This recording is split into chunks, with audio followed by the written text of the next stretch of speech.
কলকাতা শহরের এক ভৌতিক সত্য ঘটনা। রবীন্দ্র সরোবরের শেষ ট্রেন। ভৌতিক কাহিনী।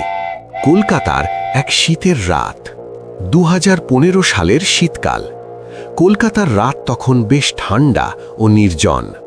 দিনের ব্যস্ততা শেষ হয়ে শহর ধীরে ধীরে ঘুমিয়ে পড়ছে, কিন্তু মেট্রোর কিছু কর্মচারীর রাত তখনই শুরু হয়। রবীন্দ্র সরোবর মেট্রো স্টেশন দিনের বেলা খুবই ব্যস্ত, কিন্তু রাত বাড়লে এই স্টেশনটা অদ্ভুতভাবে নীরব হয়ে যায়। এই স্টেশন নিয়ে অনেক দিন ধরেই নানা গল্প শোনা যায়। কেউ বলে এখানে আত্মহত্যা করা মানুষের আত্মা ঘোরে, কেউ বলে গভীর রাতে প্ল্যাটফর্মে অদ্ভুত ছায়া দেখা যায়, কিন্তু বেশিরভাগ মানুষই এগুলোকে গুজব বলে উড়িয়ে দেয়।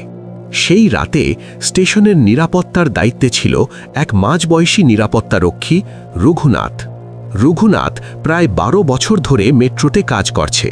সে সাহসী মানুষ, তাই ভূতের গল্পে সে কখনো বিশ্বাস করত না। সহকর্মীরা মাঝে মাঝেই তাকে বলতো, এই স্টেশনের রাতের শেষ ট্রেনের পরে প্ল্যাটফর্মে অদ্ভুত কিছু দেখা যায়।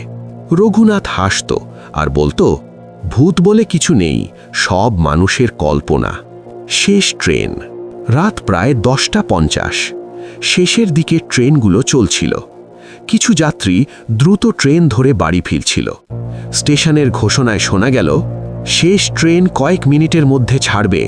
ট্রেন এসে থামল। কয়েকজন যাত্রী উঠল, কয়েকজন নামল। তারপর ধীরে ধীরে ট্রেনটা অন্ধকার সুড়ঙ্গের দিকে চলে গেল। স্টেশন আবার নীরব হয়ে গেল। রঘুনাথ প্ল্যাটফর্মে টহল দিচ্ছিল। হঠাৎ তার চোখ পড়ল প্ল্যাটফর্মের একদম শেষ প্রান্তে। সেখানে একজন মানুষ দাঁড়িয়ে আছে। লোকটির পরনে সাদা জামা। সে মাথা নিচু করে রেল লাইনের দিকে তাকিয়ে আছে। রঘুনাথ অবাক হল। স্টেশন তো প্রায় খালি, এই লোকটা এখনো এখানে কেন? সে এগিয়ে গিয়ে বলল, এই যে শুনছেন, স্টেশন বন্ধ হয়ে যাবে, বাইরে যান। লোকটি কোনো উত্তর দিল না। অস্বাভাবিক নীরবতা।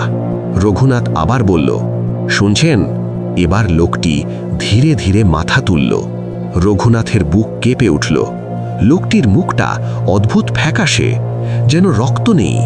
চোখ দুটো অস্বাভাবিকভাবে স্থির, আর তার ঠোঁটে একটা অদ্ভুত হাসি। রঘুনাথ একটু এগিয়ে গেল।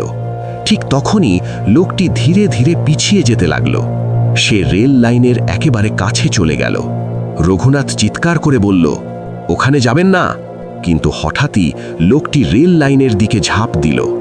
রঘুনাথ দৌড়ে গেল।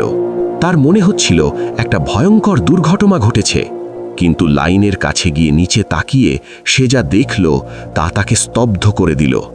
লাইনের ওপর কেউ নেই, পুরো জায়গা ফাঁকা, কোনো মানুষ নেই। হঠাৎ স্টেশনের ভেতর দিয়ে একটা ঠান্ডা বাতাস বয়ে গেল।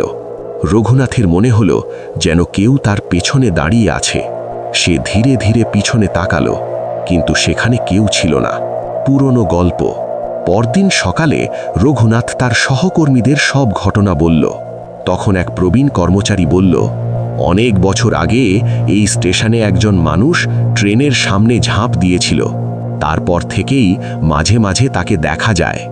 অনেক কর্মচারী নাকি বলেছে তারা প্ল্যাটফর্মে একা দাঁড়ানো মানুষ দেখেছে।